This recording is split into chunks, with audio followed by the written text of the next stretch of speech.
Yes, sir. Team No Sleep in the building.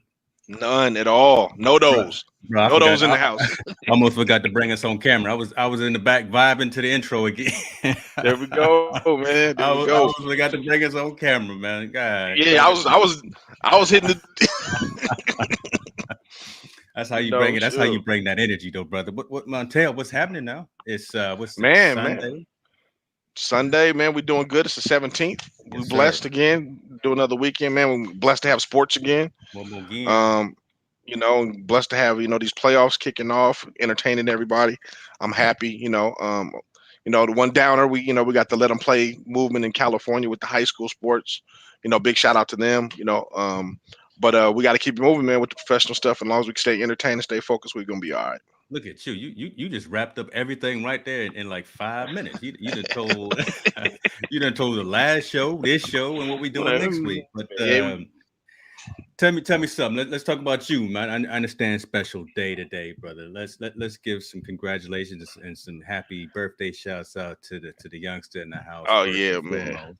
We Yeah, want my, to my my my young queen, Sydney Morgan Allen. It's her birthday today, 13. yeah. My other little queen, Alina Allen. Her birthday was last week on the 17th, and I mean on the 7th. And then my daughter's Jordan's birthday is coming up the first week of February, man. So all my three daughters is their birthday coming up. So I'm blessed, very Love it, blessed, man. love it, and I like that name, George. That was my firstborn too. So my daughter is a Jordan. Named her after Michael. Named her after the Yeah, greatest player of all time. That was yep. didn't matter. If it was going to be a boy or a girl. The first one coming out was going to be named Jordan. So We're gonna be that's the how we goat, did. huh? Straight out the bat. Does she First know? one naming it to go. Yeah, there Yes, you go. sir. Yeah, She know. Let's absolutely, see. man. You off tomorrow? A little Oh holiday. yeah, Let's man. talk Yeah, about man. that. Yeah, yeah, Let's man. shout out to Doctor Martin Luther the King. Yeah, Dr. King, man, and the movement, and just the civil rights, just paying much respect to what the wave that he's paved. Yeah, The way he paid for us, the way he paid for us to even have stuff like this, to be online, to be able to speak our opinions and talk our talk. I exactly. just think again, man, we blessed. And we always want to look at the negative things and things can get better, or the glass half empty, half full. Right. Right now, it's time to look at it half full, and be praised for his accomplishments he did, because he paved the way for a lot of us to be able to do some things. Him and brother Malcolm, obviously, That's true. Yeah. Martin was the man. So, man, I wish we had more like him. One, That's that's why he's a one of a kind. yeah. So that's why Yeah. we celebrate. That's why we celebrate him on today, That's true. on That's tomorrow. true. I think each and every one of us, irregardless of race, religion, creed, needs to step up to the plate and do our own thing as well. And I surround myself with folks that are doing that, trying to, as my old boss used to say, make a dent in the universe. Right. That's all we're Yep. trying to do. So and I count you in that crew there, brother. You're doing some big things, and we just trying to come here, entertain, enlighten, and educate. That's one Yep. of the mantras of what we do. Football is happening right now, like we are, like you said at the beginning, pro football. Hmm. I know folks right now got one eye probably on the game and one eye on us, hopefully, because there's a lot of activity going on right now. But uh, I'm just gonna put it on out there, because I know you was probably gonna tease your boy. Uh, I know you was thinking about teasing your boy, because Tomlin, Ben, all of them, everybody that lived in Pittsburgh, we all kind of disappointed right now. It just didn't go the way we wanted it to go. So I mean, I wasn't gonna say nothing, but since you brought it man, on, no, I'm not gonna say it was nothing. heavy on my heart, so I had to say so. Yeah. I can't, it's like I mean, I think at some point with Pittsburgh, my observation was, they went 10-0, and when they got to that 11-game mark, something changed, and I'm not quite sure what it was in their whole team philosophy or their system. Obviously the competition got a little bit better, but if at some point they stopped responding to Tomlin, and on top of that, Ben was playing bad. So yeah, that right there is a losing combination. Period. No matter in any profession, if you start quarterback and if the team is not listening to the head coach, and the quarterback is playing bad, it's really hard for everybody to get on the same page and win. I think that's a part of Pittsburgh. I'm not quite sure what's in line for Pittsburgh. I mean, Tomlin's been there for a while. I know he's successful getting them to the playoffs, but it seems like over the last couple of years, is having a harder and harder time getting them over the hump. Also, yeah, I attribute injuries to that. Obviously, that's a part of football. A lot of injuries has happened to him, especially the key players coming down the stretch. But I do see Ben's decline in play. Yeah, You know, I agree. I mean, it's he's been there, done that, and it didn't seem like himself, Big Ben of old out there mhm. on the field. But I don't know if he's done, man. I don't. Again, you got the rings, and you got the history already of what you've done. I just can't see someone of his caliber or what his caliber used to be going out the way that they went out this season. You got I mean, I can see pride setting in, but also I can see, man, you know, That's the thing. See, sometimes, that's what I'm talking yeah, about. I think yeah, it's the yeah, pride thing. He yeah. can't just step away, right? I mean, he may not want to step away, but I think it's starting to dictate his game. He's going to have to, and I know he's not going to take a backup role. I don't see Ben True, being true. a mentor role. So I'm going to take a back. I think he'll, remove himself from the game before that happens. But I believe at this point in this stage of his career, his skills are starting to diminish. It's starting to slow. The ball doesn't come out with as much zip as it does all the time. He's not read. The defenses are starting to move a little bit faster than they were before because the game is not as slow as it was for him anymore, and he's still taking hits. I mean, all that Yeah, attribute coming together, and you just start losing. The one tackle you can't avoid is Father Time.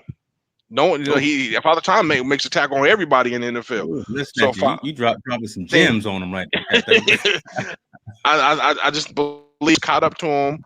I think if Ben was to come back another year, I think they'll probably have to. I think personally, I think Pittsburgh will even do worse because I think Wow. I figured out the code.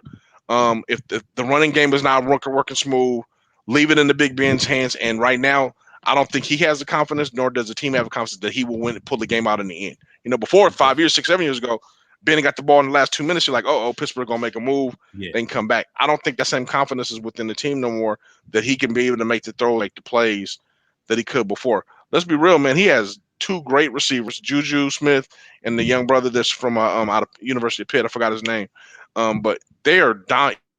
Yeah. I think they're one of the best up and coming duels coming up. He has a fairly decent run game. It's Ben. It's not everybody else. Everybody else is doing their job. It's Ben that's not making the right decisions at the point. So I just think he needs to take a step back, review his career to see if he really wants to come back and play, and does he want to compete. And then Tomlin needs to make that assessment. Is Ben the guy I want to be able to bring back and ready to go, or do we Yeah, that's true. or to move forward and get them a young quarterback either in the draft or acquire a young quarterback in the trade them take the step to go forward. Yeah, yeah, because you're right. Juju Smith, he's not out there dancing on people's logos anymore after after the embarrassment. But I think you're probably talking about Claypool, Chase Claypool. That's a bad man, right? So I think the team is getting Claypool. Yeah, younger. exactly. I think Yeah, a the team is wonderful getting receiver. younger for Mhm. Pittsburgh. But you know who is And still throwing that Ben's ball? getting older. That's the thing. Yeah, but no. Who's So that? I'm gonna tell you who's still throwing that ball at a relatively seasoned age. That Aaron Rodgers. He still got it going. I think he's from what I saw from him the other day. I think he's playing some of the best ball that he's ever played. He's still got that little fling of being able to get that ball out there, moving quick in the pocket, seeing the entire field. He's just got a different level of IQ about what's going on in the game. So I like watching Aaron Rodgers play.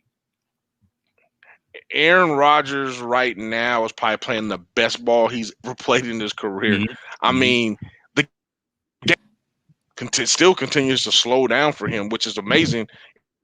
The talent he has, Montell Adams is better. In the last, he's arguably one of the best receivers playing Aaron. Yeah. All of a sudden, Yeah. where before, he wasn't even on the map. And Aaron's been able to do that throughout his career, from the guy all the way now to Mr. Adams. Aaron is playing at a super high level. I don't think he's going anywhere. No, he's not. He's Mahomes. not. Yeah, no, he's not going anywhere. He's gonna keep playing right Yeah, there in the Lambeau until he gets another ring or two. So yeah. I don't see. And I think Green Bay has a good shot going to the Super Bowl this year. To be honest with you, definitely, especially if you got to go through Green Bay. If you got to go through Green Bay, it's gonna be tough to beat. Tough, and it's gonna be cold because they got to go back and play one more time at least. So it's gonna be cold. Let's talk about the other side of that, right? So Buffalo. Good Lord, Buffalo then came out and took down Brother Jackson. Took down Lamar. But the Ravens will be back. I mean, they still are a hard hitting team. They still got a lot of speed, and Lamar out there doing his thing. But man, I'm impressed with the Buffalo Bills coming through and actually doing something this season because everyone, look, we always make fun of them. Yeah, come on, you laugh at them because they had some terrible seasons, but that Josh Allen's got a rocket on his arm, man, and he can throw that ball. So I think Buffalo's done some exciting things with Josh. The receiver. Damn, I forgot his name, man. I'm slipping right now. I've been drinking a little bit too much for my daughter's birthday. You started early, brother. I'm drinking coffee, man. You started early. Well, it is your kid's birthday. Yeah, Stephon. Yes, Stephon. Diggs is like, man, probably the best receiver. Or I'll go out and he is the best possession receiver in the league. Hands down. The guy's he's amazing. And I think I give Buffalo all the credit in the world. Don't get me wrong. Buffalo did their thing. But I also believe that if Lamar Jackson doesn't change his game or add being a pocket passer to his game, he will continue to lead out of the lead in the first or second round in the playoffs. Because it's when you give defensive coordinators at that level a week or two to prepare for him, they're figuring out what his weaknesses are, and he's not able to overcome them. I hate to say it. I mean, I know he got hit with the concussion, but the backup quarterback looked better than him during the game. Wait a minute, who are you talking about? You talking about Lamar? Or you talking about Lamar? No, in the Ravens, Hudley wasn't it Hudley? Yeah, no, that's right. No, he looked sharper and better than Lamar did before Lamar went out with the hit. True. So, I think Lamar needs to add more dimensions to his game. I think he's the best athlete in the NFL, but he's not the best quarterback in the NFL. That's a good point. That's a good differentiation there to make. Yeah. You started talking about concussions because I was thinking about your boy Mahomes, who Mahomes, man. I mean, in Mahomes, I mean, to Kansas City's credit, Chad Henne was able to come in the game, get over the win. But again, they got this win. Mahomes, they had the lead, they got this win. But going into next week, if Mahomes is not back and and defensive coordinators get to play in against Chad Henne, Buffalo's gonna get to play against Chad Henne. Man, I think Buffalo might be able to write their ticket to the Super Bowl. Because Chad Henne, you got to think when you're in the game, when you're in that kind of level, you game plan for a certain quarterback. You're game planning for what they do with that quarterback. True. And you always notice in the NFL, once a quarterback changes out, I don't care if it's, with the 49ers, they change. If you're preparing for Garoppolo and then they bring another quarterback in, you always see the offense get another spark and kind of things different because things start to change. The dynamic changes with the game with a different quarterback. Timing is off. Yeah. Seeing more false starts right at the beginning or right when they had that switch because or they call different plays because the quarterback's able to do the same things the other quarterback does. So the plays that you're used to looking at are on 3rd and 7 that they would normally do. Now they got to do something different, so it throws your whole game plan off as a defense. That's true. I think now Buffalo has a week to play for plan for Chad Henne. It's going to be a different game. Chad is not going to look that great like he did today. He looked great today coming in as a backup and saving the day. I'm telling you right now, our week planning, he ain't gonna look all that good. Yeah, if he has to start against the Bills, Bills Mafia coming out there. But we do hope Mahomes is better. But you almost assumed that, and I apologize to my Cleveland Browns fans. We almost kind of assumed that Kansas City was going to pull the game out today against the Browns. But look, Mayfield did his thing. He was out there. He tried to pull another one out the hat for the Cleveland for the dog pound. But Cleveland has nothing to be ashamed of. No, Cleveland is that team. They're right there on the crust of jumping over. And I hate to say it, I think they leapfrogged your boys, Pittsburgh Steelers, now is who's going to be dominating that conference. Yeah. I agree with it. I don't want to hear it though, but they, sometimes you don't want to hear the truth. You just want to tell me a little white lie. Yeah.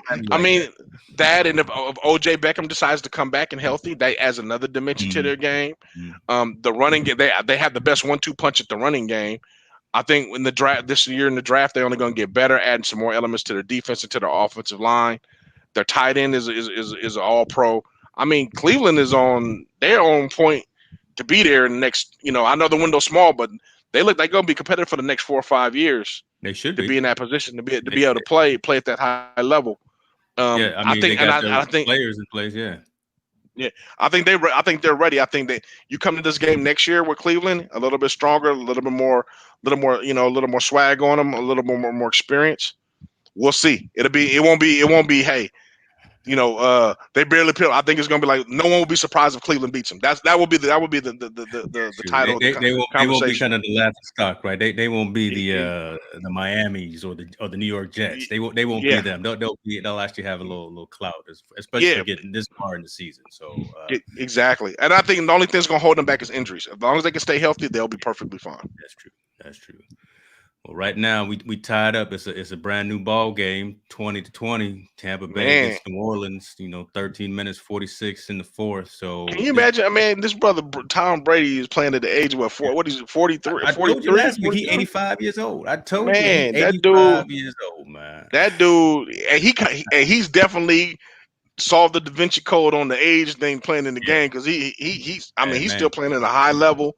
He's bad, I man. mean, Tom Brady, in my opinion, is probably he's either one or two of the greatest quarterbacks to ever play in the game with his success. I know he's a system quarterback, being in Belichick's system. He had a lot of the success in, but he's showing that he can go outside and still have success at an older age and be very effective. Be very not only effective, be very very dominant, and to be able to still lead these young guys. I don't think people realize how hard it is for an older person to lead a lot of these young guys. These young guys got a lot of egos. They don't like to, they don't like to listen. But for Yeah, some reason, they really respect him and they crowd around him. And now look at them playing right now. They're one game away from being being in the NFC Championship, and 2 games away from being in the Super Bowl. that's true. Let me pivot on that a little bit because statement that you just made, and again, you work with the youth a lot, right? In terms Mhm. of high school football and college football. How is that dynamic, right? When you bring in a coach, you bring in someone that seasoned and try to sit down and chop it up with these young cats. How, Mhm. are you seeing the level of respect? Are they listening when you bring in an outside resource who's been there, done that, who's got some hardware, who Mhm. knows the game inside and out?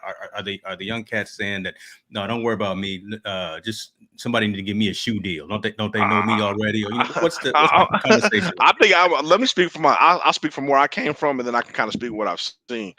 I know we had a coaching change when I was playing football, Mhm. and I was resistant.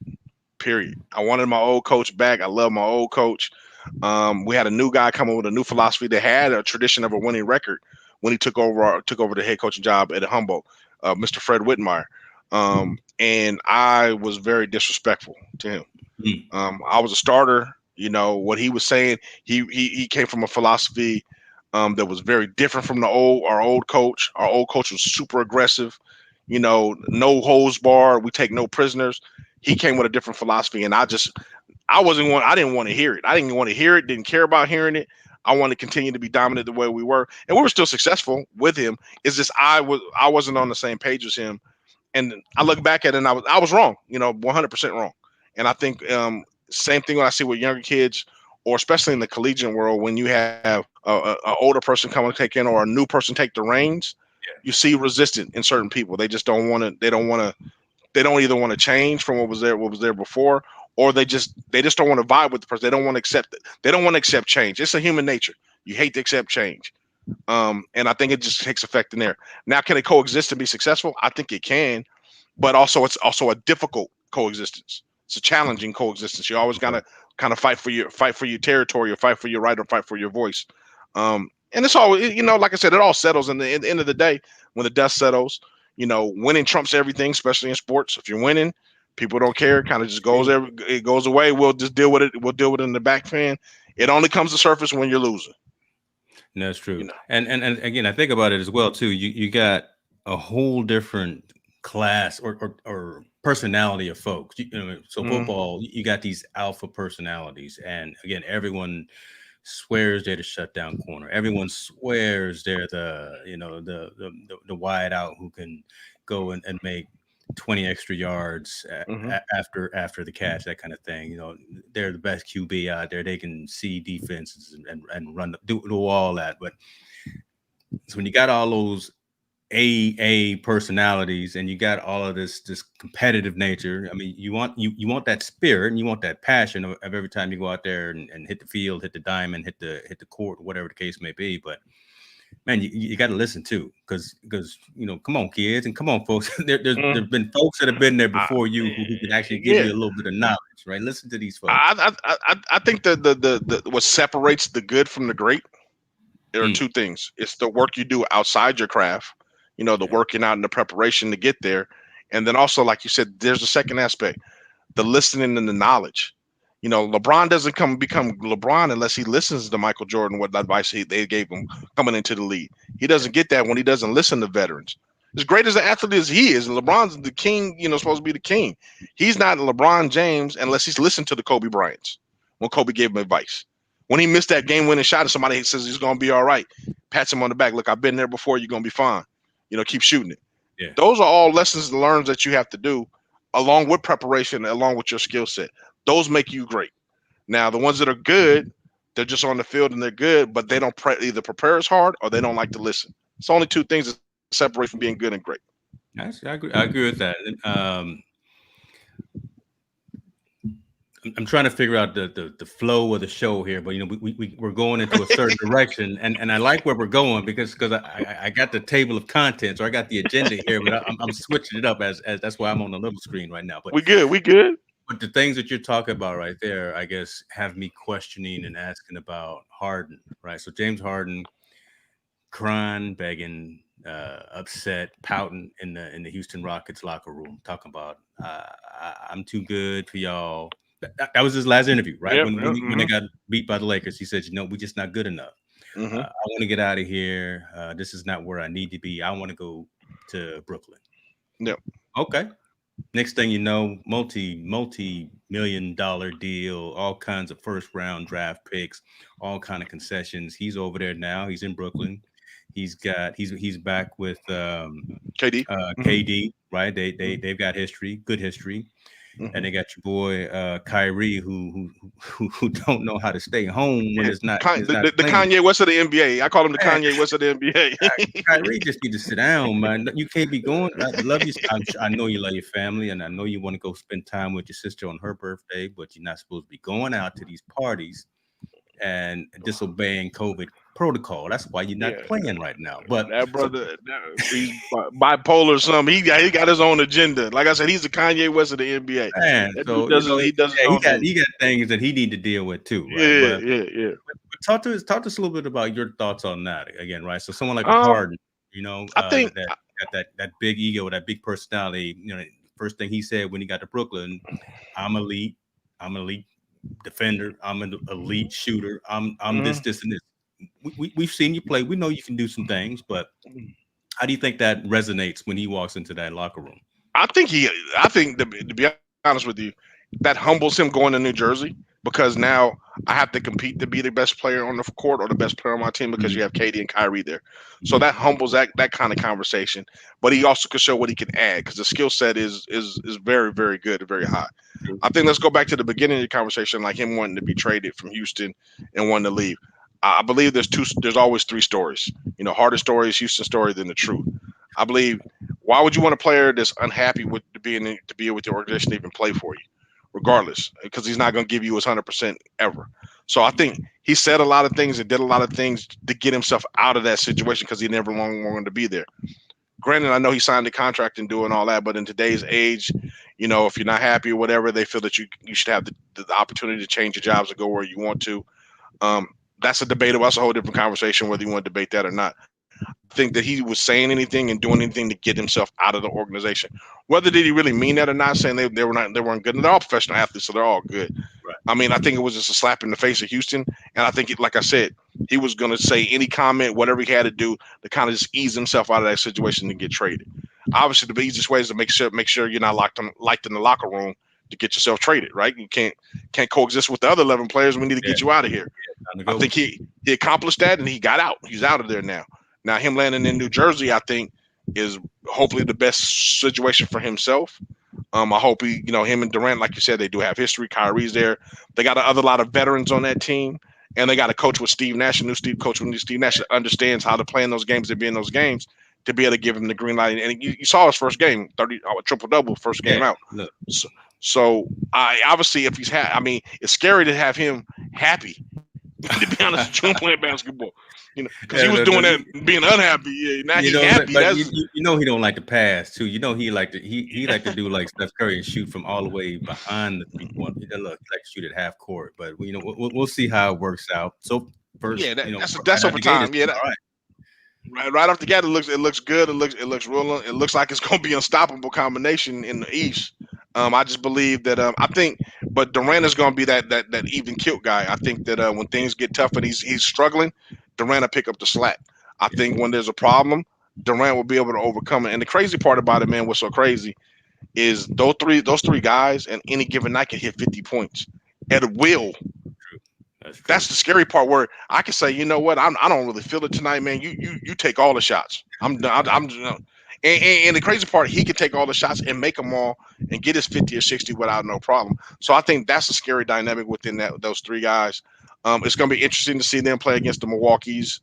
And I think the Heat to get their stuff together in Boston. But right now, and I mean, even over everybody who's Lakers fans, whatever, New Jersey just bumped up. They just inched themselves up a whole nother level if everything works out between those three. I'm not necessarily like a fan. I am rocking some Kobe gear tonight, though. I'm showing some love and respect for Kobe. I'm not necessarily rocking Lakers for any particular reason. But just showing some love. Hey, on the side note, I don't care who's listening, and my boys know me. I'm a official Laker hater. I can't stand the Lakers, but I'm not one of those guys that just don't like them because they're bandwagon. I have reasonings. I can't stand him because of Robert Horry, what he did to the Kings when he hit that doggone shot. Oh, yeah, he did. Man, you still remember that too, huh? Yeah, I'm going to remember that, and I'm going to hate. That's why I hate him. So anybody want to know why I'm a hater? He did one of those, too, when he hit that. He did the little wave, too. Cowbells were ringing, but he still hit that dagger shot. Chris Webber's knocked it out, and he hit that doggone three. I've hated him ever since. So if y'all want to know why I'm a hater, that's why I'm a hater. I'll respect him, but I hate. Horry ain't suited up in 10 years, and you still carrying grudges. Still carry that one right there, man. I'm gonna hold that one for a minute. Yeah, that was tough. Because that was the shot. That was there was not gonna be any other chance for the Kings to get to that get to the shot. Yeah, to ever get to the ship. And Horry hit it and waved at y'all. Did the Dame Lillard just waved at everyone. Yeah, man. Yeah, so it's all good though. That's crazy. So we got a little football action. Talked a little basketball. I haven't heard too much about. They were having a lot of COVID issues with the NBA this season. I haven't heard anything really popping up special or out of the ordinary this week. But have you heard anything about how folks are faring and taking care of it? I think the COVID is still out there. We can't be dismissive of it. Yep. I think we can kind of start with the obviously high school is a whole different ball game because of the control. But I know college is talking about having the tournament in a bubble. So all the 64, 65 teams will be in a bubble. I think between two stadiums in Indianapolis somewhere. So they'll play their games one half of the bracket to play in one stadium, another half of bracket to play another stadium, and they'll be able to bubble those guys for the whole entire NCAA tournament, which I think is beautiful. Great. We'll get good quality ball. We have the tournament. I'm hoping that we're at a point that they can have the COVID a couple of weeks before, get the vaccine, and be able to play normally where we can get fans and stuff in there a little bit more so than not. But if not, at least NCAA seeing they're going to take that action. Right. I think with the NBA, man, I think it's so difficult with the NBA to monitor some of those players. I mean, you got to think. You got guys that are 22 years old, instant millionaires, between the age of 22 and 26-year-old instant millionaires, and you're asking these guys not to go out and to confine them. Now, don't get me wrong. I'm not saying you shouldn't be smart about it. I'm not saying that at all. But I'm speaking also from a plus 40 guy, plus 40, 45 guy. If I was 20 years old and I had $1 million, I don't think you can tell me too much what I'm going to do and what I'm not going to do, going out and going to party and going to see everything. So, I mean, I think the NBA needs to figure out a line to be able to help those guys maintain themselves, because we are finding those instances where, one player catches COVID and then they're down to only 8 players playing. I think I mentioned this before. Yeah, I think but to me, though, I also think they got to be smarter. And I think a lot of accountability should go on the player. This is what I would propose, and I don't know if I discussed it with you now before. I think what they should do is a rotation system. If you catch COVID while you're participating in the NBA or you break protocol, you should go down to the G League and they should bring somebody up for the G League for at least 10 days. Yeah, you mentioned that, and Yeah. I was shocked by that because I mean I think, but in a good way because that's an interesting proposal because I think that'll make it real for a lot of these guys. You know, Yep. you're making this some serious money to play this game. We ask you to do 2 or 3 little things to make sure that you're safe and your team's safe and everyone around you is safe. Mm-hmm. You break those rules. Well, look, but I could There's a take consequence. away Yeah. $5,000 from you, but you probably got that in your wallet with you right now. So let Mm-hmm. me send you down 2 or 3 levels and bring some more humility in you. Exactly. And see what it's like now, because now you know we're not playing with this. Now this is serious because you no longer on CBS Sports or Fox Yep. Sports. You on C-SPAN Yeah. or Yeah. you on PBS this week because you chose not to listen to us. Yeah. I think it'll bring some not only humility. I think taking away that paycheck for 2 weeks, 10 Man, days, and letting somebody else get an opportunity to shine at the next level or get an opportunity to play and get into the rotation and play. I think it'll be great for the NBA. I think it'll be a great lesson learned. I think it'll be great for the G League, to have some players going. And I think it'd be great for everybody. And now don't get me wrong, if somebody caught it, naturally, that's different. They just happen to catch it going through the airport or whatever, however they get it. That's something different. But I'm talking about guys that break protocol and go out and do their own thing and going to these clubs and doing all that thing. Slap those guys in the face, man. That way the NBA doesn't lose any games. They don't have to forfeit any games. Bring some guys from the G League, the test negative. Let them get in there and play. At least the games keep going. We don't miss it. We still have our season, and it keeps going. And I think that will set a precedence with guys like, you really want to break rules and do things bad in our league? Look, we have a mechanism now to shoot you down there, just like baseball does. If you do bad in baseball and they don't like what you're doing, they take you down to the minor leagues. Back to AA, AAA pony. And then mess up one time and gone. Yeah. So why playing in the Cactus League? You mess up one time. You ride the bus for 7 hours instead of catching that private jet. You don't get that limo. Yeah, so I think if they did something like that, just to kind of like, what, we also let the Players Association know, hey, we mean business when we tell you guys not to do X, Y, and Z. Mm-hmm. And I think if they did that, I think that'll kind of like I said, that'll start to show some more accountability. That'll make some of these guys mature a lot faster. And like I said, it'll give new guys opportunity to showcase their talent at the highest level. I love it, man. We'll see. I mean, those are I think, the things that all the competition committees, the rules committees will be talking about during the off season for all the sports, right? Mm-hmm. Again, just trying to deal with, and I'm kind of tired of saying this, the new normal, but, dealing with the things that we got to deal with now. And I think they'll come up with creative ways to keep fans safe, players safe, coach, everyone that's in the building safe. I think I even saw that they had the most players at the most fans at the game today. I think it was the Kansas City game, right? Than they've had all season, mm-hmm. right?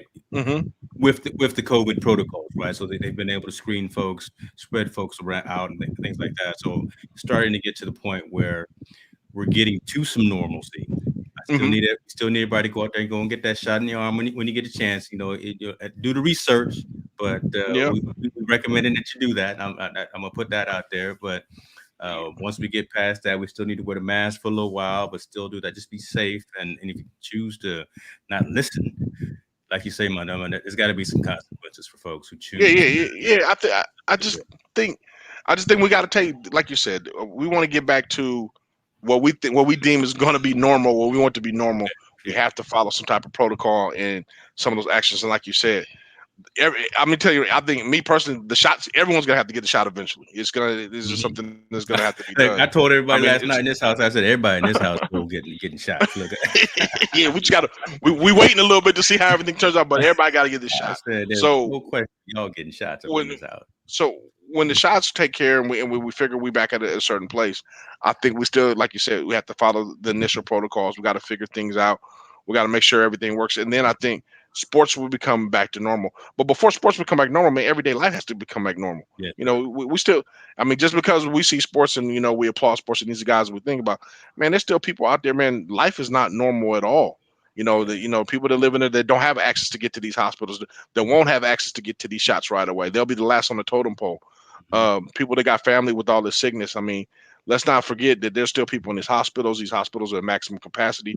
We got to deal with life before we can deal with sports. That's true. I mean, and we got to. I mean, in California, just getting our kids back to school is going to be a challenge. Exactly. We got to get our kids back just to going to everyday school. And I know, we talked about it again. Let us play. That's a big thing. They want kids to play because of the mental health, and they want kids to get back to some type of normalcy in their life to be able to compete in sports. But again, we got to get kids just back in school in the seats, man, in front of a teacher, and feel safe. And I'm tired of the argument. Me personally, I'm tired of the argument. Oh, kids don't get sick. They won't be sick about it. They're fine. It shows the research that they don't get sick.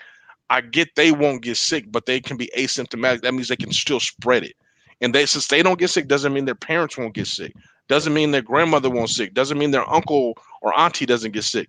And if we're dealing with certain cultures, and I mean, Latinos, Polynesians, for example, they live with generations. A lot of them live with generations of family. They live with their grandmother in the house. They live with their aunt and uncle in the house. So can you imagine a young man, just because he wants to play football, or just because you as a coach want them to go play football, is asymptomatic and comes back and spreads this to his family and something happens? I mean, for as much as and I'm in it, man. Trust me, my son is a senior. I want him to play football. I really would love for him to have a season, but not at the expense of somebody's life.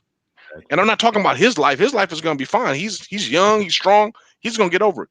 But I'm saying, what at the expense of my son catches it and brings it home to my wife, or brings it home to his grandmother? Are you guys going to be shouting that same thing? Let us play at that point. When it hits you at your house, right? Yes, when it directly relates to you. Because let me tell you something. And me and my wife get emails from my son's school multiple times a week. Mm-hmm. Do positive COVID tests at the school, either student or instructor, and they've got to quarantine for X number of days. So it's out there, it's running rampant. Yeah, we had the situations, with all the gathering holidays, right? The Halloween, the Thanksgiving, the New Year's, the Christmas, all that. And folks didn't want to pay attention, and now it's starting to trickle out there that folks are starting to get infected. Yep. And you got different variants that are popping up, especially here in our state, right? You got just more aggressive strains. So I agree with everything that you're saying there, man. Right? I mean, there has to be some adherence to some of these guidelines to make sure that we can all get over this finish line. And what's funny? It's funny because I was discussing the other day. I think the cause is right. Let us play, because I do believe kids should be competing in sports and be able to actually play. But I mean, we got to also, and I understand they say they want to follow protocol, but protocol right now, I don't think that's been fully figured out. Not in the team sport like football, or not in a lot of these team sports. What is the full protocol for them to participate in a sport, especially when you travel to somewhere else? Because just because you follow protocol or you do something that you deem that is right doesn't mean the team that you're playing against has that same thing, or those same parents you're going to be around have that same thing. I do believe that needs to be definitive. Now, I will point the finger at CIF. Me personally, I'll point it at CIF, and I'm talking about California only. Everybody out there, California, that's the California Interscholastic Federation for all the sports in the state. I pointed to them because I think they should have took a strong stance on when sports would either happen or not happen, and quit moving the needle. I think more people are so frustrated with them moving the needle than there are with them taking a stand. If they would have taken a stand and said, you know what, we are definitely going to have sports on February, no matter COVID or not, we're going to go with it, and we'll follow protocol, and we'll go strong. People will say, okay, fine, we accept that. Or if you say, you know what, we're not having any sports. Unfortunately, guys, 2021, there will be no sports, and they should have announced this a long time ago. Then people could have found themselves options to play other sports or for their kids to participate in sports, whether it be club or go out of state or something like that. Yeah. I think that's where more of the frustration sets in. But I think we got to understand this thing is real. And and it's funny because I just had a young man that's a football player at Cal that I know. He has COVID. He was like, COVID's no joke. And I'm like, wow, you caught it. He's like, yeah, I caught it, and I'm going through it right now. It's not what people. It's not no joke.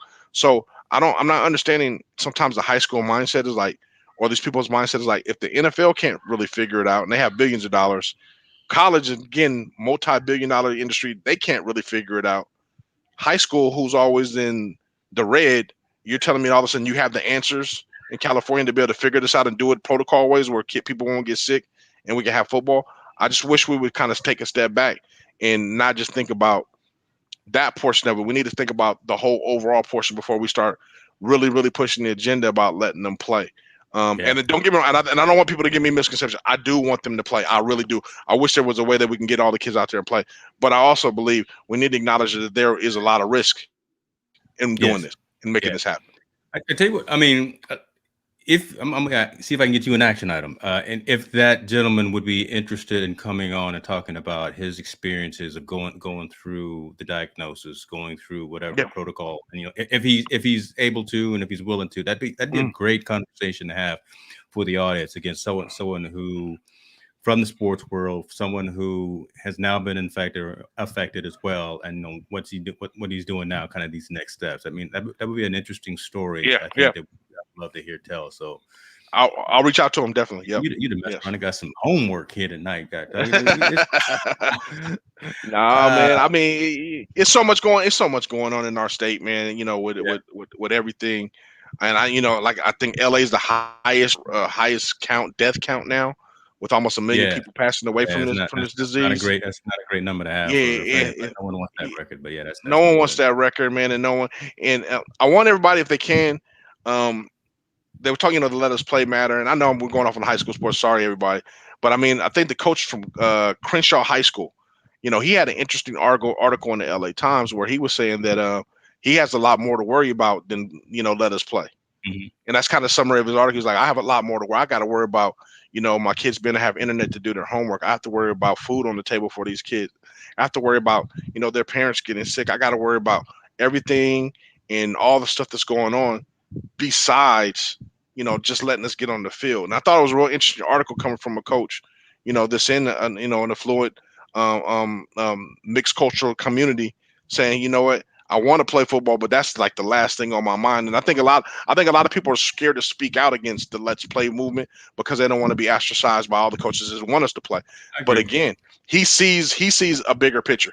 And I really like the article. It's in the LA Times. I can't think of the coach's name, but it's from Crenshaw High School. If anybody want, Google it. It was a real interesting article about him saying that. And I believe he was right. He's dead on. I mean, some communities, some places have to worry a lot more than about just letting us play, because if something does happen, if there's something that, if the risk really outweighs the opportunity at that point, because the risk of something happening could be devastating to one of those kids or one of those families, more so than someone that has the money could afford. If the kid gets sick, they can isolate them in a room and be on with it and keep life moving. So it's got some interesting dynamics with everything going on. There you go. Yeah. Look, all you gotta do is say the word. I can do a quick little search. Look, you don't see the hands moving behind the curtains, but here goes the article here in the LA Times. Coach Robert Garrett talking about that. So I'll put a link to this article in the show notes on YouTube, so folks can check this out.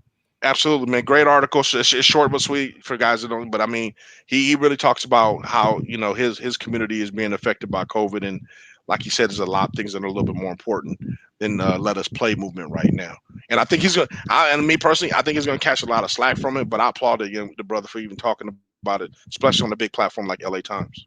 Hey, sometimes you got to have those uncomfortable conversations with folks, right? Yep, absolutely. Let me see, brothers. We got into it with some COVID there, but again, we talked the social impact of sport.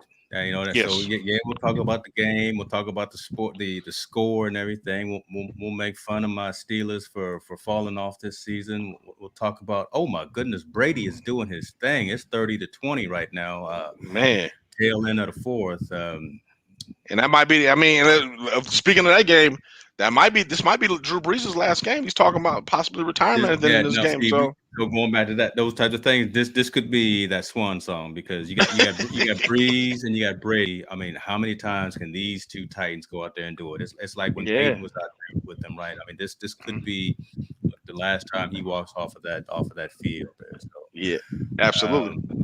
Football, society, politics. Let's roll all of those up into one. Coach Belichick was supposed to get the Medal of Freedom last week from 45. I won't say his name. I hear you. Yeah. Coach Belichick said, "You know what? I humbly decline that. I mean, that's the award for any civilian to get from the highest office. You know, Mm-hmm. man, people try to get that for look. You can't just get that, right? Yeah. That's the one, right? That's kind of the one. And Coach Yeah. Belichick said, you know what? Even though the owner of my team, Robert Kraft, is a big supporter of 45. I, being Coach Belichick, may have some ties and some relations and some things with whatever the case may be. But you know what? After a certain point of time, you 45 changed, or we've fallen out of kilter, out of alignment, and even this great distinction, this great honor, I'm going to have to humbly decline. What do you think about that? I think it's warranted. I mean, I think he sees. Let's be honest with you. Bill Belichick represents something bigger than himself by being the head coach of the New England Patriots. Yes, He represents those 54 men, and I'm talking about the guys on practice squad as well. Those 54 men, he represents them every time he goes out there. And let's be honest with you, at least 70% of them have been of color that's on this team. Mm-hmm. So what a slap in the face would that be if he went to accept that award from someone that's talking this racism talk, or talking stuff, a lot of racist talk, or really pro whatever he's being. I think that Bill Belichick saw that and decided, I don't want to be a part of that right now, not under his reign. I believe it was the best thing for him to say and during football. And if I'm not mistaken, Bill Belichick was also a supporter of Kaepernick's situation. I don't think he ever was against it. I think he was okay with it. Right. Going there. Was. Yeah. Yeah. I think he was okay with it, and I believe that just shows what kind of person he is. And which is tough for him, I think, right? Because again, you got someone like the owner of the team, Kraft, who is an avid supporter who's at Mar-a-Lago playing golf, who gets caught up in his own little situation. Kraft got caught up in some things too, right? Having some folks at his house doing some things. But Belichick, right? He's standing in there. He's the guy in front of the team. Those men tell him, do your job. We believe in process. We believe in team. There's no eyes here. And he's saying, look, I can't do this because, again, I got someone like a Cam Newton, as boisterous as he is, right? As flamboyant, the big hats and the Stacey Adams shoes, whatever, right? You got those types of folks that are looking at me for leadership. Yep. You're right. What would it have been if Belichick had gone up there and smiled and got that medal? He would not been in. He wouldn't have been to go back into his own locker room. I think you get a backlash, and now you start to get people start to lose respect for you because you went that way. I mean, Belichick, like I said, is a representative of his team. His team is a majority of color, people of color, whether it be Latino, Black, Polynesian, Filipino, so on and so on. He represents those men in that locker room. He has to be able to show leadership in that locker room. How I'm going to show leadership when somebody I feel that I've been oppressed against? Yeah, you can't. You can't, because now we're not in a situation where you can force me to do anything. I'm either willing to follow you or I'm not willing to follow you. And at this point, if you do something, I'm not willing to follow you. I don't want to be a part of what you're doing or what you stand for. And then now that dissolves the whole moral fiber of the team. Now it's different with the owner, Mr. Crab, because he's not on the field with them every day, and they can distinguish, that's my paycheck, that's the person that's paying me, but this is the person that's leading me. I don't mind accepting my paycheck from him. If he's gonna cut me $1 million check, I'll go ahead and gladly take that from him, and he can believe whatever he wants to believe. But the person I'm going to choose to lead and play for me, there's got to be something different there. You know what I mean? That's true. So I think he did the right thing. He did the right thing, obviously. And I applaud him. 10 times over. I think he's probably one of the greatest coaches ever to play football. So he sees the bigger picture.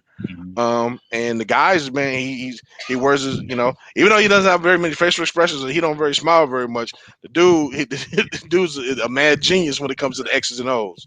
I bet Belichick is just, look, behind the scenes, behind the camera, I bet he's just the life of the party, though. I'm sure he can't be that stone cold in the face all the time. I'm sure he's got to have some personality, or again, he wouldn't be able to resonate with the folks for so long that it does. Yeah, he could be a hard nose. Mhm. Coach Cowher was always yelling and spitting and cursing and everything. Everyone respected him. So, and Yep. I honestly think the same thing with Belichick. He's what he is on camera, right? He's up there, very stone faced, barely answering questions at press meetings, but get him in the locker room, not around the cameras. Get him out there on the field. He commands the respect, and it resonates with his players for long periods. Because again, you can look at someone like a Brady who grew up with Belichick, has now taken that same mentality over to Tampa Bay, and is now probably taking them to the divisional championship game. Yep. And No, it's funny that you say that because I was talking. I think it is going to happen because it's 1 minute left in the game and they're still up by 10. So, but it's not over till it's 0-0. So it's funny you say that because you see Brady's mannerisms now as a quarterback, kind of the same as Belichick. He's very calm, but when it comes to a time to show him respect, you'll see Brady get in someone's tail or get somebody's butt. I think Belichick's the same way. He will get in your butt if you do something wrong. He will get on you until you get it right, and he will make sure you get it right, or you won't be playing for him. I mean, you got to think this man's coached the Randy Mosses of the world who couldn't make it in the system, the Chad Ochocinco's who couldn't make it in his system. Now you got and those wasn't who's the other dude? Randy Moss, Ocho Cinco, was out the league for a while. Kept training, wanting to get back into the league. Wide out. He played for the Niners. Terrell Owens. Oh, did Owens play for New England? I don't think Owens made it to New England. No, I don't think he made it to New England. He made it to Buffalo. He didn't play for New England. That's right. Okay. But those types of folks. Yeah.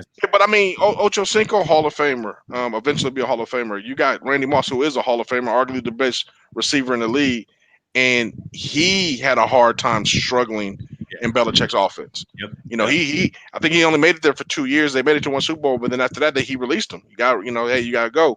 Where you have to be, he's very commanding of what he does in his craft, which is okay because that's how he gets everyone's respect. He turns guys that the Edelmans and the Wes Welkers of the world who normally probably wouldn't play as much to superstars, in his offense. He made Gronkowski a superstar. Definitely. He made, unfortunately, I don't want to say it here in Hernandez, he made him a superstar, based on his situation, but he made him a star. I mean, the guy was able to create guys he found something about each of these individual players. They got the talent to make it to the league and found a way of just exploiting that talent, that capability. Put him in there and just let him run some quick slants. And the crazy part, he gives guys chances. I mean, Danny Woodhead from Chattering State, Division II, went there, had a great career in New England. He gives guys those underdog, hardworking guys a chance. Let's be honest. Brady wasn't a superstar at the University of Michigan. Brady was not a superstar. Brady can't run. Well, he could. His 40 time was a little high. That's true. Yeah. But I mean, Gronk was dropping passes tonight. But they got that W. They got that W. Yeah, they got. But I'm saying. Yeah, Brady wasn't a superstar in Michigan. He wasn't a superstar when he first got to New England. He had to back up Bledsoe. Yeah. Finally found his rhythm, understood the system, and then he took over. And now he's become the great person he is. But that's all because of Belichick. Belichick believed something in him, saw something in him, gave him, taught him the system, and then he just grew with him as to become, one of the greatest quarterbacks ever to play football. And I think the life lesson and all that, and I always kind of bring it back to that because again we're talking about the social impact of sports, not just the sports scores thing, but respect the process, respect the grind of what you got to get done. Right, you've got these playbooks. They're not just there for you to use them as coffee table ornaments, right? I mean, sit there, go through your playbooks, understand that, look at the film, right? You always hear about these cats, especially the superstars, right? The ones that are leading the charge, always on the grind. They're in the gym early.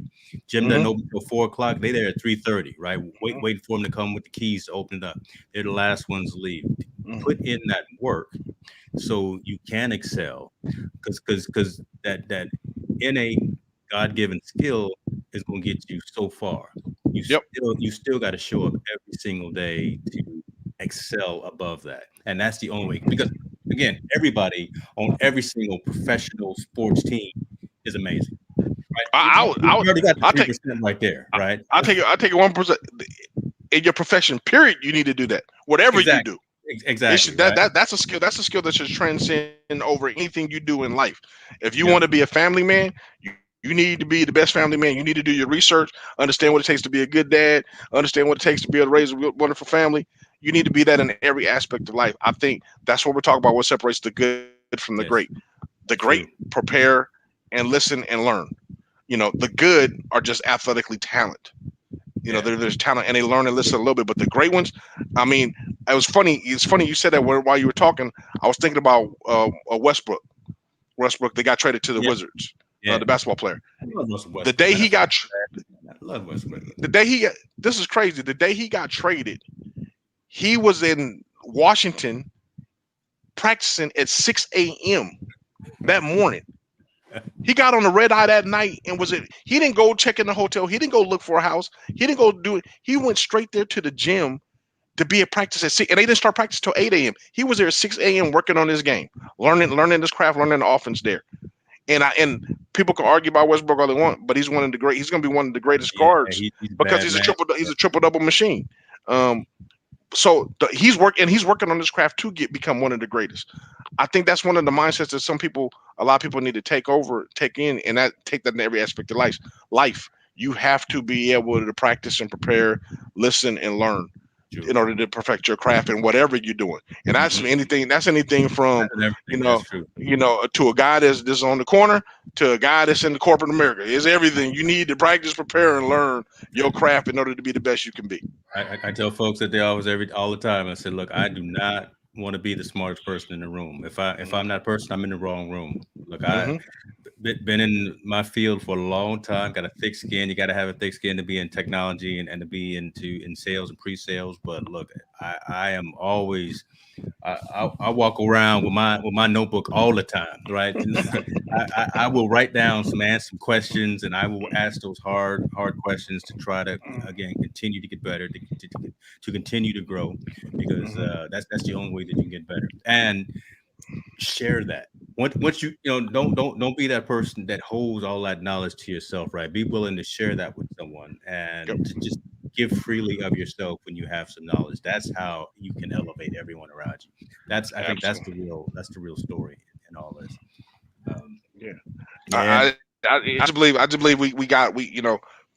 guys in general, people in general have to be better at that. I think we're very great at it, and some people aren't so great at it. But at the end of the day, you gotta practice and learn from your craft and learn from others. I don't understand. I want to learn from somebody successful. I don't want to learn somebody that's just. I want to learn from somebody that has more than me, so I can achieve what they're achieving.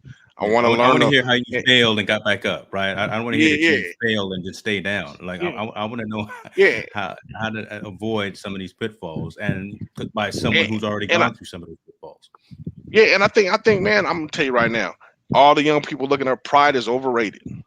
Please, pride is so overrated. I mean, that's gonna be the title of the promo that I put out right there. Pride is overrated. I'm telling you, pride. Don't be afraid to ask that question because you think you're gonna look stupid. That's too much pride in you.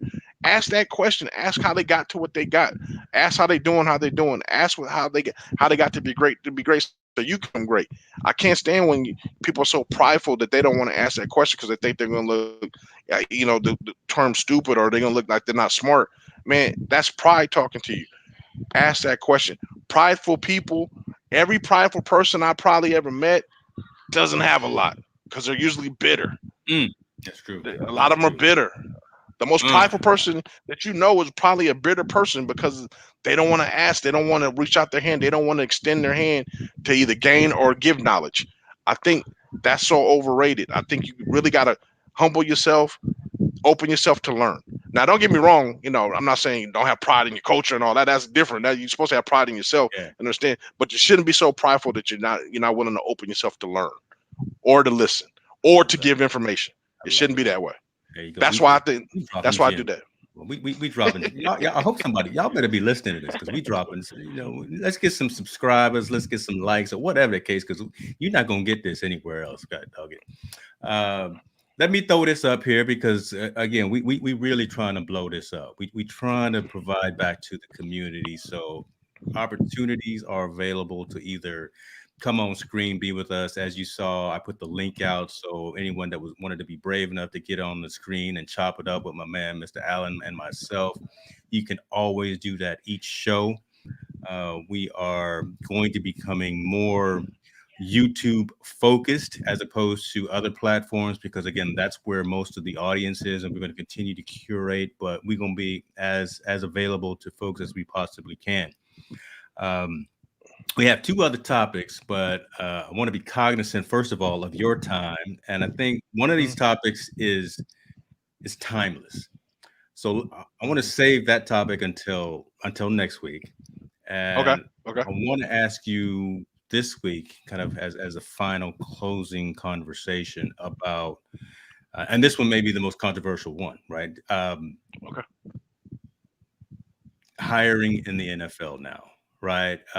Opportunities for top level positions, not just OC, not just DC, not just running back coaches, but we talk about the head coach, Urban Meyer. A lot of folks went out and interviewed for a lot of positions. A lot of folks got let go, relieved. A lot of folks in the headline got fired.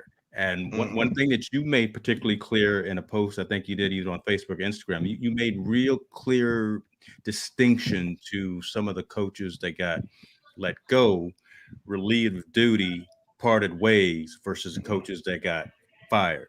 Yeah, that terminology "fired" is an authoritative, coming from an authoritative standpoint, and let go or mutual agreed separation, that comes from in a mutual agreement kind of situation. It's not authoritative. It's like we came to a common ground and we left. I think, and I'm not blaming the owners. That wasn't on ESPN. ESPN's Twitter feed had posted those things and said, hey, the African American coaches were fired, and the white coaches that were let go, Caucasian coaches that let go, they had parted ways. They came to a mutual agreement.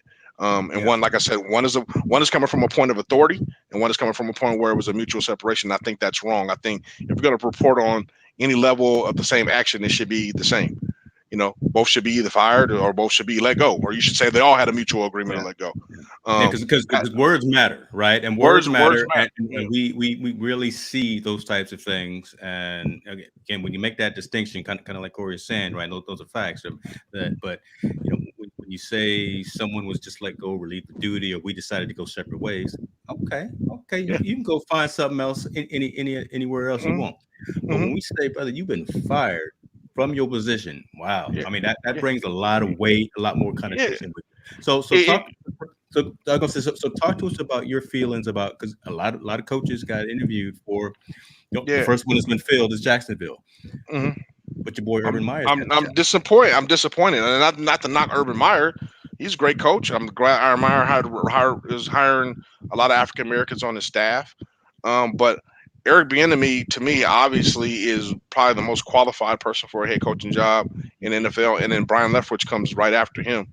And neither one of these guys seem to be going to get hired for any one of the positions. I think the NFL, in my opinion, we can work for them, we can do everything for them, but they don't want us to lead their teams. Just like we don't have any black owners in the NFL. They don't want us to be a part of that for whatever reason. I think that's going to change over time. I do, because we're slowly but cracking. We have a black GM at Detroit, and they're starting to recognize that there's things there. But I mean, there's things in all races and all that. I believe, and I truly believe, you should hire who's the best qualified candidate for your job, especially if you hire who you feel is the best qualified. But I'm finding it very hard to believe that the interim coach Raheem that was in Atlanta is not qualified after he took over the job. They at least went 500 with limited skills. You can't tell me Eric Bieniemy, who's probably going to who's went to a Super Bowl and might have a chance to go back-to-back Super Bowl, when I have an opportunity to get a head coaching job.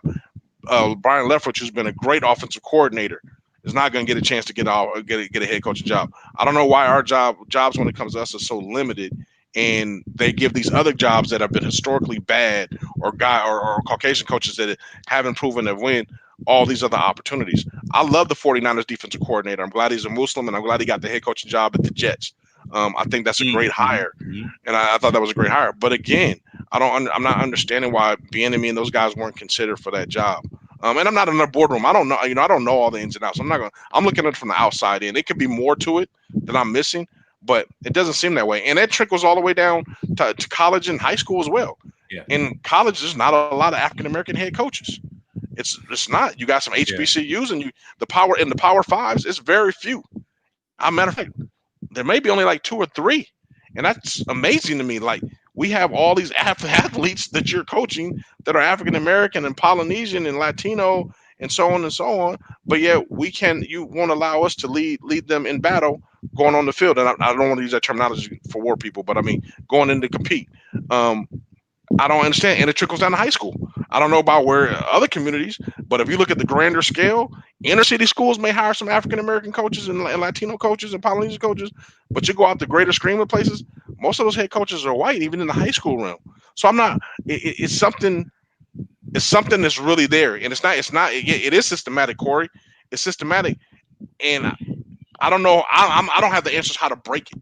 I don't. I really don't. I don't know how to break it. I don't know how to crack it. I don't even know how to make them see something different. Except if we start to see something different and talk about it more. So I do believe there needs to be That's more. the way. Right. Yeah. Open conversation about it, definitely, and address the elephant in the room. We got to quit ducking the elephant in the room and say something about it. I do believe they're doing more so in the NFL now, saying it. But I mean, I don't know if you noticed it, but I've noticed it. Eric Bieniemy's talks have died down. He was the hottest thing going in probably week 12. Everybody, he's going to be the next head coach. All of a sudden, it's gone away. Here what do you say? What is Here it? you go with the government. Here we go with the government. Yeah. I ain't saying government, man, but I'm just saying, you know what I'm saying, Corey.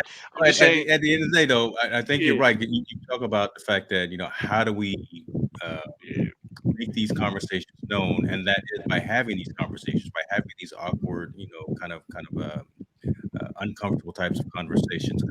Yeah, like you mentioned, we're not in those rooms, but perception carries a lot of weight, right? Because what we see is, again, we can be out there running and sweating and doing all of the things on the field, on the court, on the pitch, on the diamond, wherever the case may be, but we can't be the one drawing up the plays. We can't be the one leading the team from a head coaching position or from a general manager position or even from like an ownership position. Why is that? That dialogue does need to happen, and that needs to be a focused conversation. What I do like, so it's happening in bits and pieces. Like what I do like is what like the Florida Marlins did. Derek Jeter brought in Kim Ng. She's the GM. Woman, minority, GM for Major League Baseball team. Those kinds of things hopefully will have a domino effect in some of these other major sports. Yeah, we've seen some great strides in coordinators and assistant coaches in like the NBA. Pop's got a assistant coach that took over for a couple of weeks ago when he got ejected. That's a good move. I mean, not that he got ejected from the game, but the fact that he's got someone on his squad that can take over. I know I think it's the Niners, right? That they've got some female OCs or DCs or coaches as well. Good move, but again, they got the talent out there. What's his name? Welter. One of the coaches' last name is Walter, but she's out there and she's making some big things. These are the folks that definitely have put in some time. Need to get that opportunity to at least have that interview. Maybe they are having an interview that we just don't know. But I think we do need to know. I think it would help us to know that someone different is getting a look at, as opposed to hearing about the same old hat folks that are getting jobs. I don't necessarily have a problem with Urban Meyer. He did great. He's got national championships. He's had a couple of things that go on outside of his professional life that didn't look too good. But now here he is, head coach in Jacksonville. He's building his squad, and he's got his team, and he's about to take on that large role. Somebody different needs to start getting those opportunities. It's time. It is time. Let's touch base a little bit on the baseball thing with the Marlins, and I do Let me just start Corey's own one right now. I hear you. What is it? Oh, he got to leave the barbershop. Yeah, Man, there you go, brother. yeah. I hear you. I hear you, Corey. That's truth But I right mean, there, though, right? Because let's talk about like the Marlins thing. Like, and I applaud them hiring a woman and hired. I believe she's a minority woman too, as the way to be the BGM. I think that's great. And I know baseball is a big, large Afro Latino market. Very big. I'm saying my question is why are we hiring? Why are we looking at male males as well? You know, males coming in that well, Afro Latino males to be able to manage the market, to be able to understand and navigate that. Nothing to take away from her. I'm glad. I'm glad she's gonna open up a lot of doors for a lot of people. But I'm saying why aren't other teams doing that? That also looking for GMs or managers, yeah. and, No, I and agree. going with other sports. I mean, I'm so happy for women making a stride. But when are we as African American males going to be able to get the same opportunity to run the same race and make those strides as well? Because let's be perfectly honest, hiring the woman, and I applaud you. And that just kills two birds with one stone when it comes to the gender as well as the minority buckets on their checklist. And then it just Yeah, does. It's it does in reality, but I think Jeter, being the owner, Derek Jeter, hmm I think he's I I think think he's he's looking. forward I thinking. think Yeah, he's yeah. I think he's looking long forward term, thinking. right? I agree. I don't think he's looking at having kind of token members on his staff. I think he's actually looking for the right person. So, but I agree with you, right? Yeah, it Yeah, kind of fills two check boxes by having yeah, yeah. in Yeah. order to So have so that high level position. But I think this was done for the right reason, though. no. I think she's like I said. I think she's going to open major doors for a lot of people. I Mhm. think she's going to do some amazing things. I think she's going to be able to build a team. But I'm asking, when are Latino coaches going to get an opportunity? When are Black coaches? When Yeah. are Asian coaches? When are all of us going to get the same chance to run that same race and get in? Because as she's breaking barriers, but I think we should have been broke those barriers a long time ago. Yeah. Me, in my personal opinion, I think we should have been in an ownership position, or we should have been able to be in those head coaches positions a long time ago, and we're not getting those same chances or opportunities or accolades. And as far as the women in the NFL, I applaud them. And I know one of them. I know the one that coaches in Tampa Bay. She's awesome. She knows her X's and O's. She's on top of her stuff like no other. She's very passionate about football, and she knows her stuff. And I think that's great. I think all those doors should be open for everybody. It shouldn't be just it shouldn't be one concentration. I think right now the hot ticket is concentrating on women and putting them in those positions, and I applaud that. But I mean, we got to figure out where can we get in that same line as well to have the same opportunities. Not necessarily maybe get the job, but definitely have the opportunities to be able to interview and fill those roles as well and show how Mhm. good we are That's in true. those same positions. And it's gonna. I think it's gonna come. Like I said, man. I think the discussions are being there. They're talking about it. It's moving at a snail pace. It's moving at a snail pace. But I just can't believe back to the NFL. I just can't believe that Byron Leftwich and Eric Bieniemy, guys that gave their body, their soul, everything they've been able to do. You're right. Basketball is the number one sport for inclusion. Yeah, you damn right on that one. They're them in baseball. Baseball's doing a pretty good job too, but basketball's number one. But I can't believe back to Byron Leftwich and Eric Bieniemy, who played the sport professionally, who's been coaching in the leagues all these years, who's done everything, gave blood, sweat, and tears into these organizations in the game, and they're not able to give an opportunity to become a head coach. Yeah. Tenure's one thing, but you can't believe in tenure because the Rams coach is what 30 some odd years old. He ain't never played it before. Oh, He's a head coach. you You know, messing with McVay now? God, yeah, God. I'm not no knock on him, but you know what I'm saying. Don't give me No, that tenure argument. Yeah, I don't hear give me you. that tenure argument or Yeah. somebody that has to be in the league to do it. That guy has never played NFL football and he's never been in the league. His dad coached for years and they gave him the head coaching job. He's a Hey, great coach at doing his thing, but I'm saying don't slap me with a tenure when you do something like that. I Don't agree. don't give me all these other excuses when you make exceptions for other people to do it, but you won't even give us an opportunity to knock down the door or open the door in order to do it. And I think that's just another a black eye on the NFL. It is, man. Since they dropped the ball on the Kaepernick thing, we've been seeing time after time how they just keep dropping the ball when it comes to race issues, racial discrimination issues, or issues that pertain to people of color. They just keep dropping the ball one after the other, Let's and let's we let's and we keep supporting, and we keep supporting it. Unfortunately, people Yeah, keep and, supporting and, it. and I think Tallboy who made a mention, Corey said, yeah, make sure you put some props on my name there because he said don't call him by his government name, but okay, we gonna call him Tallboy. Oh, tall boy, I got you. Let's I forgot have that was this. tall boy, man. That's my man. Yeah, I'm sorry about that, bro. that's I him. couldn't notice in the picture. Yeah, yeah. There you go. All right, Let's tall boy. let's have that discussion because we had a conversation round table with athletes already, right? Talking about kind of the struggles of being an athlete coming up in the league, and then especially the struggles of being kind of a minority athlete coming up in the league, going from amateur to professional. But let's find a way to kind of segment this first, right? Get coaches, coordinators, trainers, whatever. Let's maybe start at the high school level or the amateur level and have that dialogue here on here, and then kind of elevate that to semi-pro and then pro, and really get their perspective in this forum, because we can sit here and Monday morning quarterback it all the time. We can be the sports pundits, and we can ask questions of ourselves in the audience, but bringing someone who literally is in that situation on a day-to-day basis, I think, help us get some perspective and really see how they feel, because they may feel slightly different than we feel about I would love to see through their lens. I want to see something through somebody else's lens. Absolutely, because my lens is very narrow. It's Montell Allen lens. I want to see somebody else's lens, definitely, so they can show me a different way, or how's a different way of looking at it. Yeah. So talk to us about this question that you just put out here, Corey. Then why do you support? I don't understand that question. Why do we? He's saying why do we? Since we're having this argument, why do we still support the NFL? I believe, or why we still watch sports when we know all these things are happening within sports. I agree. I mean, I really don't watch the NFL as much as I did before. You catch me every Sunday watching every game. I don't watch it as much. And my fault. I haven't completely boycotted. Colin Kaepernick was going through his thing. I boycotted it before, but I don't have an answer. I really don't. I don't have an answer. I don't have an excuse why I don't boycott them all. I'm gonna say the same thing with me, right? I did it for a minute, but again, came back and just started watching playoffs, started watching championship games, things like that. But haven't been as locked in. But you're right? Because the question that he was making there, stop supporting with ticket sales, hit him in the pocket. I mean, make it hurt. Right. Yeah. We can sit here and talk about it all we want to and say we're not going to do it. But sure enough, right, I had ESPN or I had Fox on a few minutes ago watching the game, making sure I saw what the score, whatever the case would be. So still feeding the machine. And you're right.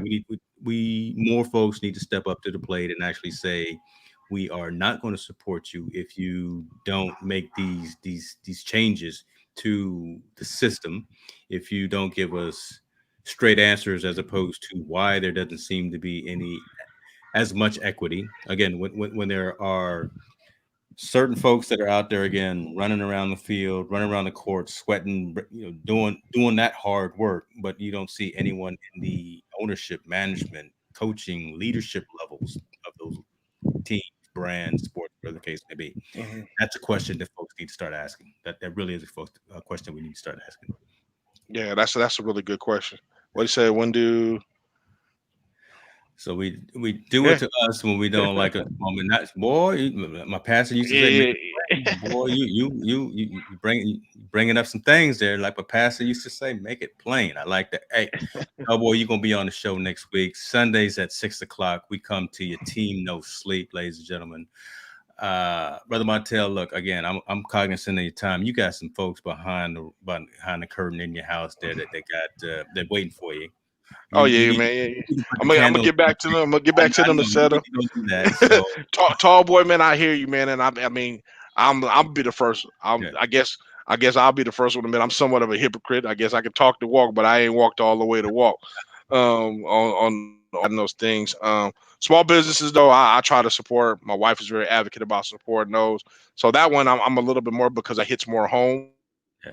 But as far as the big juggernaut and the big thing, the big ones, man, I'm guilty as charged. I can't. So discussions and more talks about. So next week we'll talk about that one topic that we left off. We'll talk about. I'll ask, are you actually going to watch the Super Bowl? Don't answer. Don't. Because I don't know. I don't know if your team is playing. I don't know. No one's gonna be in the stands. Do you really want to see the weekend perform? I don't answer. We're gonna just lay that out there and let that marinate. Right? We're gonna. I got you. I'm with you on that one. Brother Montell, what I'm you got, honest, brother, man. Tall boy. I'm good. I won't tell Tall boy. I'm honest, man. I'll shoot from the gut, bro. Me, as far as what I got going on, I got a lot of, my NBA sports thing is going on. Really Yes. connecting with a lot of kids. Trying to go in the power of no when it comes to recruiting with my Zoom calls called Straight from the Horse's Mouth. I let all student athletes get on the phone call with an actual college coach. Be very transparent with the questions and talk about the reality of recruiting, especially during these COVID times and how it's affecting the class of 2021 and 2022. Also, I'm talking a lot about, still my argument about Division II football in the state of California. I do believe it still needs to be able to come back because there's just, they're cutting off a lot of opportunities for a lot of people by taking it away. I'm not quite sure what other states are able to have it and we're not able to have it. But again, we need to get back just to life with the COVID stuff. We're not back to regular life yet to fight a lot of those battles just yet. Those are just discussions I want to be able to spark, some knowledge about. And then once life kind of starts to get back to normal, the dust kind of settles with the COVID, and we can start to get back to some type of normality. Then I'll hopefully be able to re-involve those discussions and come back and then get some answers. I love it, brother. I love it, man. Positive. Just doing things, right? And just that's why we no sleep, right? Because we keep it moving. No, Appreciate you, man. Absolutely, man. Look, Tall boy, not man. Appreciate it. Yeah, man. Tell my boy, tall boy, man. Salute, man. I appreciate you, brother, man. Always keeping us on our toes. I love it. I like that. I can't wait to talk to you next week, man. I know you hold things down in Atlanta. He's gonna be on the show next week. He's gonna be on the show next week. He itching right now. He know he want to come on right now, but I'm gonna make sure that he find a way to get on the show with us next week. So yeah, man. Let's have my brother, man, on there, man. But James, you have a good one, man. I'm gonna go celebrate my daughter's birthday, continue that, and then we, no sleep. We'll be back next week. 7 days, man. We'll be back with 10 toes on the ground and ready to chop it up. I'm gonna leave it at that. We out.